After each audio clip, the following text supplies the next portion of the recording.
आज आमर सौभाग्य कि आमे प्रथम ट्रेन तीर्थयात्री मानकर पठेलु अयोध्या गोटे दिन परे से माने पहुंचे वाराणसी रे। आज बाहरिले काली पहुंचे वाराणसी रे। वाराणसी रे समस्ते काशी विश्वनाथ को दर्शन करिवे, गंगा आरती करिवे, तापरे पहुंचे रामलाल पाखे। आपण देखुथिबे आज 800 तीर्थयात्री जो माने जाउचंती से मानक मनरे बहुत प्रसन्नता अच्छी कि से रामलाल दर्शन करिवे, गंगा आरती शुणुथिले निजे करिवे।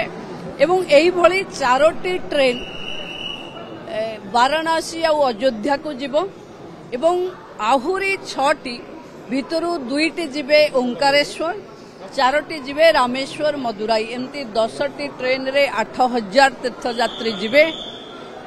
ये साधारण लोक जो मानकर आकांक्षा थाए बाहरे बुली तीर्थ करिवारे आर्थिक असुविधा कारणरू बा कर्म व्यस्तता कारणरू तीर्थ करि पारि नथांती, समस्तंकु ये सुजोग प्रधानमंत्री श्री नरेंद्र मोदी देइथिबारु आमे समस्ते ओडिशावासी माने तांको पाखे कृतज्ञता जनाउछु।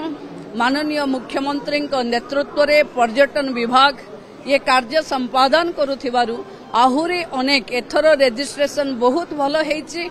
समस्ते सुरक्षित यात्रा करंतु यही आमर प्रार्थना। नहीं आमे 11 सुधा सारिबु, नवेम्बर सुधा सारिबु। आम पाखे एही मासरे 2टा यात्रा हबो, 11 मासरे हबो।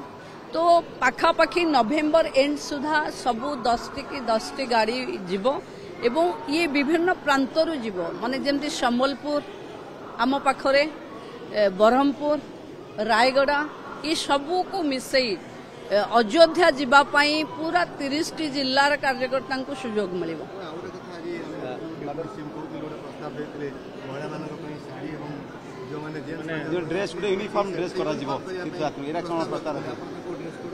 तीर्थयात्री को शांति दरकार, कंफर्ट दरकार। जो माने यात्रा करुचंती से माने वयसाधिक यात्री अछंती, तांको जो थिरे कंफर्ट लागिवो से माने जाउचंती। बाकी जोठी ओल्हिला परे तांको पाखे जो बैच अछि, टोपी अछि, सेथिरे आज जाय केही केबे मिसिंग होबार उदाहरण पर्यटन विभाग पाखे नाही।